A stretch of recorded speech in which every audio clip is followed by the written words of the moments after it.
పదవి పోయిందని చెల్లెలు జైలుకు పోయిందనే ఫ్రస్ట్రేషన్లో సీఎం రేవంత్ రెడ్డిపై కేటీఆర్ ఇష్టం వచ్చినట్లు మాట్లాడుతున్నారని మండిపడ్డారు మంత్రి కోమటిరెడ్డి. సీఎంపై కేటీఆర్ మాటలు అసహ్యంగా ఉన్నాయని, లోక్సభ ఎన్నికల్లో బీఆర్ఎస్ పార్టీకి డిపాజిట్లు కూడా దక్కవన్నారు. జూన్ 4 తర్వాత బీఆర్ఎస్ పార్టీ భూస్థాపితం కాబోతుందన్న సంచలన వ్యాఖ్యలు చేశారు కోమటిరెడ్డి. ఎందుకంటే సీనియర్ నాయకులు అన్ని పార్లమెంట్లతో మాట్లాడుతున్నాను. నేను టీఆర్ఎస్ అనే అభ్యర్థికి పోల్ చిట్టీలు పంచలేదు, ఓటు వేయమని చెప్పలేదు, రిటర్న్ వేసుకోపోన్నారు. కొందరి దగ్గర బీఆర్ఎస్ మన బీజేపీకి వేయమని చెప్పింది. ఓపెన్గా మిక్స్ అయ్యి కనీసం బిడ్డని జైల్లోకి వెళ్ళి బయటికి తెచ్చుకోవాలి. ఇక రాజకీయం వద్దు, మన పార్టీ ఉండదని తెలుసు వాళ్ళకు.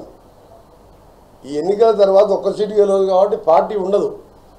10 ఏళ్ళ అధికారం ఉన్నాక 3 ఏళ్లలో ఇంత ఘోరంగా దిగజారుతుందా? లల్లు ప్రసాద్ 30 ఏళ్ళ కింద ముఖ్యమంత్రి ఉంటే ఇవాళ మొత్తం 40 సీట్లు రాబోతున్నాయి. తేజస్వి గారు ఒక యువకుడు ప్రజలలో పోయి కొట్లాడి ఆ పార్టీ 30 ఏళ్ళ కింద పార్టీని మళ్ళీ అధికారంలోకి తీసుకొస్తుందంటే ఒక రాజకీయ పార్టీ అంటే ఒక పద్ధతులు ఉంటాయి.